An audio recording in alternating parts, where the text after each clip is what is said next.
Hello everyone of class 12th। अब जो next topic है वो है force on a moving charge in a uniform electric field.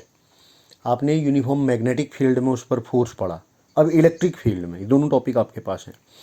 हमने इसके लिए दो मेटेलिक प्लेट्स ली, एक पॉजिटिवली चार्ज एक नेगेटिवली चार्ज। तो इसका जो इलेक्ट्रिक फील्ड होगा वो पॉजिटिव से नेगेटिव की तरफ, उसकी डायरेक्शन ये होगी ऊपर को, फ्रॉम पॉजिटिव टू नेगेटिव। ये यूनिफॉर्म इलेक्ट्रिक फील्ड है, हर जगह यूनिफॉर्म रहेगा, एजेज के अलावा एजेज पे ज़्यादा रहता है, ये आपको पता है। अब मान लिया हमने कि एक प्लस क्यू चार्ज जो है वी वेलोसिटी से इस इलेक्ट्रिक फील्ड में एंटर करता है, ऐसे अलोंग एक्स एक्सिस एंटर कर रहा है। ठीक हो गया।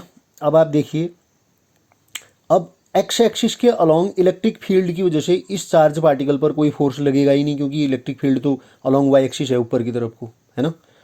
ठीक हो गया। तो इसमें केवल एक फोर्स लगना है, जो लगना है किसकी डायरेक्शन में, अलोंग वाई एक्सिस। उसका मैग्नीट्यूड कितना होगा, एफ बराबर होता है q into e, electric field, या ई की डेफिनेशन आप जानते हैं, e is equal to f upon q होता है ना। इतना फोर्स इसमें लगेगा। अब acceleration of the charge particle कितना होगा, एक्सेलरेशन कितना होगा, कहाँ को होगा acceleration, only along y axis, क्योंकि एक्स एक्सिस के अलोंग ऊपर की तरफ को, sorry only along y axis, ऊपर की तरफ को जो है वाई एक्सिस के अलोंग एक्सेलेरेशन होगा, एक्स एक्सिस की तरफ को एक्सेलेरेशन नहीं होगा, फोर्स ही नहीं लग रहा है। तो ए बराबर एफ अपॉन एम, यहाँ से एफ की वैल्यू रख दी क्यू ई अपॉन एम, ये इक्वेशन 1 हो गया। एक्स एक्सिस के अलोंग ये पार्टिकल जिस वेलोसिटी से चल रहा था उसी वेलोसिटी से चलता रहेगा, क्योंकि उसमें एक्सेलरेशन नहीं हो रहा है। तो टी सेकेंड में उसके द्वारा चलेगी, डिस्टेंस कितनी होगी, X is equal to U T plus half A T square वाला फॉर्मूला लगाएंगे, यू के बदले वी है initial velocity, V T plus half A क्या है अलोंग एक्स एक्सिस 0, तो हाफ ए टी स्क्वायर वाला टर्म 0 हो जाएगा, तो यू टी आ जाएगा। यहाँ से टी कैलकुलेट कर दो, t is equal to x upon v, equation number 3 हो गया। अलोंग वाई एक्सिस उसकी जो इनिशियल वेलोसिटी होगी, ऊपर की तरफ को शुरुआत में चल रहा था और नहीं चल रहा था, कहाँ को चल रहा था, इधर को। तो यू जो इनिशियल वेलोसिटी होगी अलोंग वाई एक्सिस हो गया होगी 0, और एक्सेलरेशन क्या होगा ए, तो वाई एक्सिस के अलोंग उसके द्वारा चलेगी distance y is equal to क्या होगा, u T plus half A T square होता है, यू मीन्स 0, 0 है तो वो टर्म 0 हो जाएगी, हाफ ए टी स्क्वायर हो जाएगा केवल। ठीक हो गया।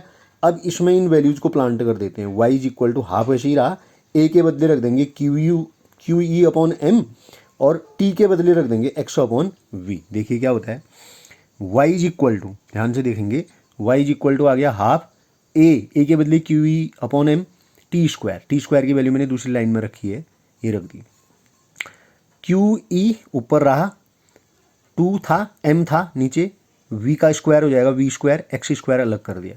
इस पूरे टर्म को अगर हम कांस्टेंट मान लें सी, तो ये इक्वेशन किस रूप की आ रही है, y is equal to c x square, जो पैराबोला की इक्वेशन होती है। This equation is of the form y is equal to c x square, it represents a parabola, it means the trajectory of a charge particle in an electric field is parabolic. कभी कभार ये proof करने को भी आता है कि show that the trajectory of a charge particle in an electric field is parabolic. Important है, छोटा सा डेरिवेशन है, ज़्यादा चीज़ें मैंने बहुत डिटेल में लिखा नहीं है, आप नोट्स बनाते समय उसको डिटेल में लिख लेंगे, जो भी चीज़ें माननी है, लाइक हमने कहा था कि 2 प्लेट्स हैं उसके बारे में, वो सारी डिटेल्स आप इसमें लिख लेंगे नोट्स में। आई होप आपकी समझ में आया होगा ये।